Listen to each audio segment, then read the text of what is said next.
Professor. Hi, colleagues and classmates. Good day, good evening. I'm doing my presentation, the very last presentation on ethics and responsible conduct. My scenario is centered on confidentiality. And I will read my scenario. Thus, Kali is an experienced elementary school counselor, currently pursuing her LPC, and Paul is her clinical supervisor. Kali's school principal has requested a list of students and parents and guardians she counsels on a weekly basis, and a list of community providers whom she refers and consults. The data is solicited to compute a quarterly report on school resources and activities. Kali is concerned about disclosing this information, as it is her ethical responsibility to protect client confidentiality. Her reluctance to provide the names are compounded by her prior experience of instances when the principal disclosed confidential information to others, particularly to his secretary. Furthermore, Kali has witnessed the secretary sharing confidential information with instructors.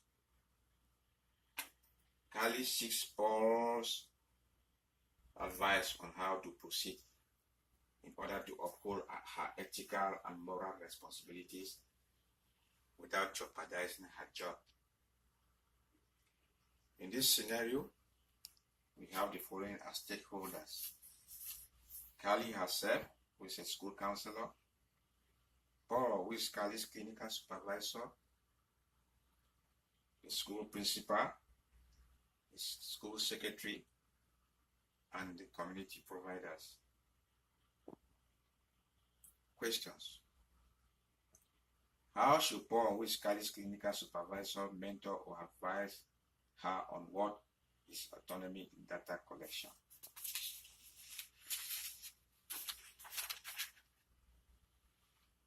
Should there be a consent in data collection? Other issues.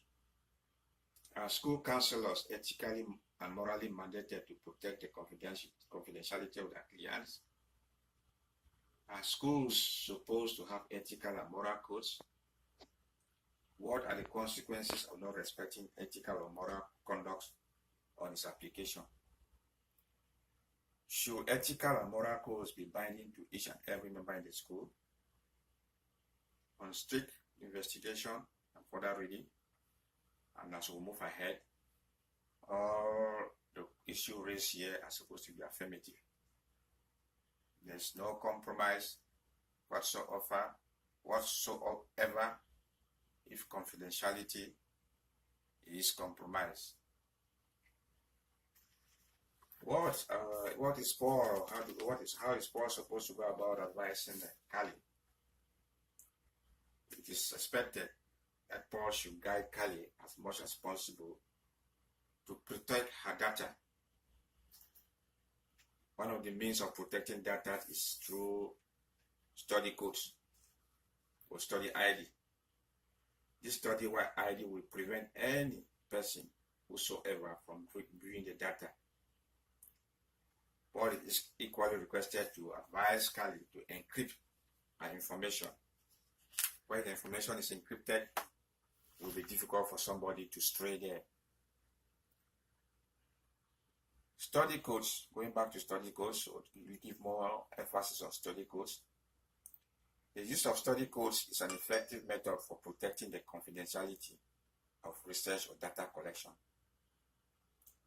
Study code, as I earlier said, may be used for data collection, and the instruments which are supposed to be used are supposed not to be earlier altered. Data collection instrument must not contain information that could really identify participants' identity. In addition, Cali should only collect information that is necessary to achieve her study objectives. That said, we move to the second stakeholder, who is the school principal. The school principal is considered as the highest authority in the school, and these qualities are supposed to be in him, or he's supposed to work by these qualities. He should strive to create a learning environment that nurtures the fulfillment of integrity. The principal, as a professional educator, needs to abide to the code of ethics for schools, which under integrity of all schools states that a school should respect all normally and accepted convention regarding confidentiality. By this, the principal as a professional educator does not need whatsoever to reveal confidential information concerning students or his staff to whosoever, except required by law. The principal, a professional, should act with all conscientious effort to exemplify the highest ethical standard. The principal, as a professional educator, assumes all responsibility and accountability for his or her performance, and should continually strive to demonstrate competence.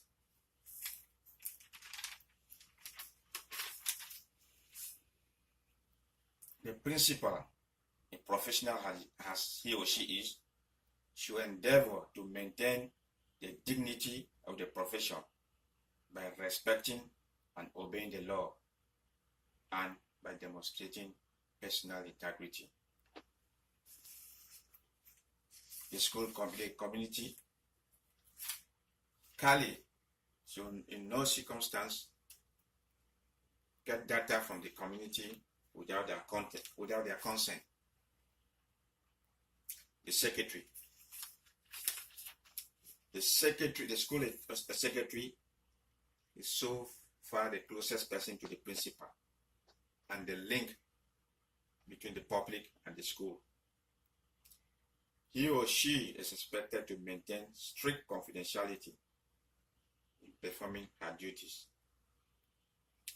Professor, ladies and gentlemen, I've gradually come to the end of my presentation, and I cannot close without identifying sources where I did my research. I must acknowledge our textbook, Scientific Integrity, Texts and Cases in Responsible Conduct of Research. I do also want to acknowledge the School of Education, Syracuse University, under their article, Leading Through Inquiry, Inclusion and Action. Last but not least, the Association of American Educators, in the article, Code of Ethics for Education. Thank you so very much. Thank you for watching or listening, and I hope you enjoyed my presentation. Next questions could follow, and I look forward to responding to your questions. Thank you.